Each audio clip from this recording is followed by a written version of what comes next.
নমস্কার বন্ধুরা, আমি আবার চলে এসেছি একটা নতুন রান্না নিয়ে। হাঁসের ডিমের কষা। হাঁসের ডিমের কষা রান্না করতে কি কি উপকরণ লাগছে দেখে নিন। হাঁসের ডিম 9টা, আলু 2টো, পেঁয়াজ 2টো বেটে রেখেছি, আদা অল্প আছে আদা, রসুন, টমেটো 2টো, লঙ্কা, তেজপাতা স্বাদ মতো। ডিমগুলো এবার আমি সেদ্ধ করে নিচ্ছি।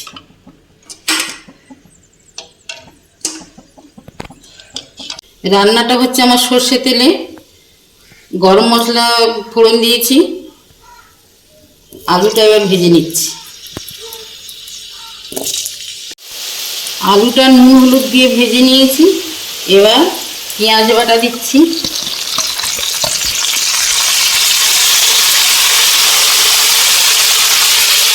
রসুন বাটা দিচ্ছি,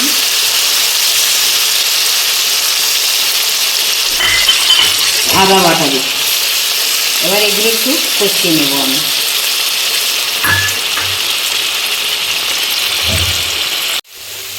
আলু, পেঁয়াজ, আদা, রসুন সব কষানো হয়ে গেছে। এবার আমি টমেটো বাটাটা দিচ্ছি,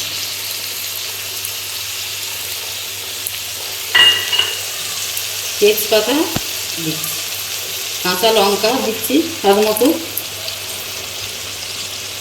আর একটু গুঁড়ো লঙ্কা,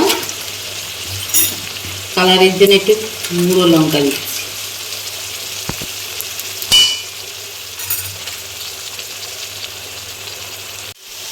সব কষানো হয়ে গেছে, এবার আমি জল দিয়ে সেদ্ধ করতে দিচ্ছি। হাঁসের ডিম সেদ্ধ করে কেটে নিয়েছি, গোটাও আছে। এবার একটু নুন হলুদ দিয়ে ভেজে নেব। নুন হলুদ দিয়ে ডিমটা এবার ভেজে নেব। আলু মশলা সব কষানো হয়ে গেছে, ঝোলও কমে গেছে। এবার ডিমগুলো, হাঁসের ডিম ভাজা, সেটা আমি দিয়ে দিচ্ছি।